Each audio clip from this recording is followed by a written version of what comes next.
এটা হচ্ছে ভাবের ঘর কি নতুন করছে না? এটা আগে অনেক পুরাতন ছিল।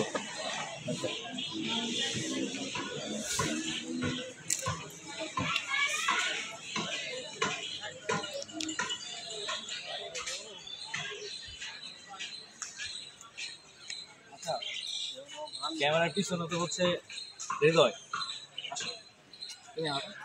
হাটকাতে, হ্যাঁ, তোমার বাসা তো কুষ্টিয়াতে। আমি শুনলাম যে তুমি এইখানে আজকে প্রথম হাঁটো সামনে, এইখানে প্রথম, এটা কারণ কি? আমার সেরকম আশা হয় না। আশা হয় না। কুষ্টিয়া, তোমার কুষ্টিয়াতেই বাসা, কুষ্টিয়া লাভ আশা হয় না, এর কেউ কেউ বিশ্বাস করবে? কেউ না করলে কিছুই নেই। আচ্ছা, তোমার এই জায়গাটা আমার পার্সোনালি কেমন লাগে? পার্সোনালিটি এখন ভালোই ভালোই লাগে। এই সিদ্ধি খাওয়াটা তুমি কেউ কী হয়ে যাবে? তা খাওয়া ক্ষতি, ভালো না। এটা কি প্রশাসন জানে মনে হয়? তাহলে পাহাড়া দেয় পুলিশ। খুব ভালো।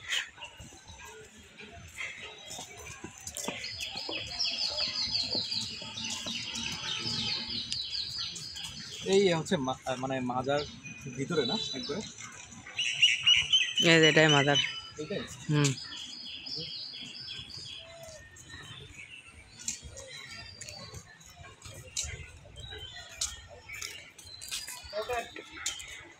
একটা বাজাবো? হ্যাঁ, একটা বাজাবো। এইখানে মনে হয় বেশ কিছু ইতিহাস লেখা আছে না? হুম।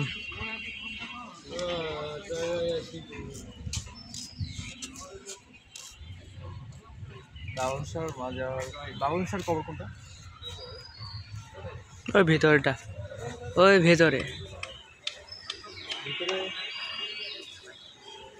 এইগুলো তো মনে হয় না? হুম। এক ফকির মানুষটা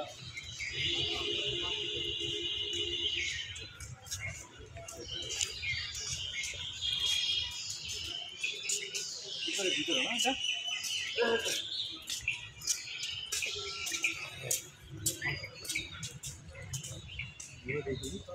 লেখা আছে মাজারের ভিতরের ছবিগুলো নিচে, বলতে মাজারের মোবাইল ও ক্যামেরা বন্ধ রাখুন।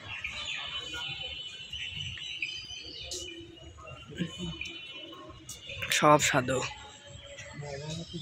থাকে, সাধনা করে। কি সাধনা করে? টান ফুক ফাঁক।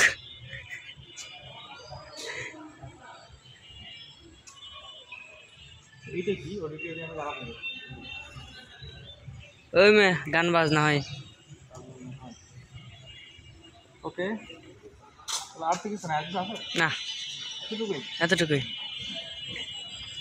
এটা হচ্ছে দেখলাম এই 2020 সালেই এই যে হচ্ছে জেলা প্রশাসক ও সভাপতি জনাব মোহাম্মদ আসলাম হোসেন, সব তো ওনার হাতেই করা, নতুন করে মানে এই জিনিসগুলো সুন্দর করে রাখার জন্য। এবং আমি আরও দেখলাম যে হচ্ছে এই যে দালাল শাহ কমপ্লেক্স, এটা হচ্ছে 2004 সালে, অর্থাৎ যখন বেগম খালেদা জিয়া ছিল দেশের প্রধানমন্ত্রী, সেই সময় করা। মোটামুটি ভালো পরিবেশ। আমার মনে হয় এখানে কিছু নাই, আমরা কিছু জিনিসপত্র কিনে যেতে পারচেস করার পরে আমরা যেতে পারি হচ্ছে রবীন্দ্রনাথ ঠাকুরের বাসভবনে, ওইখানে আমার একটা ভালো না। ওকে।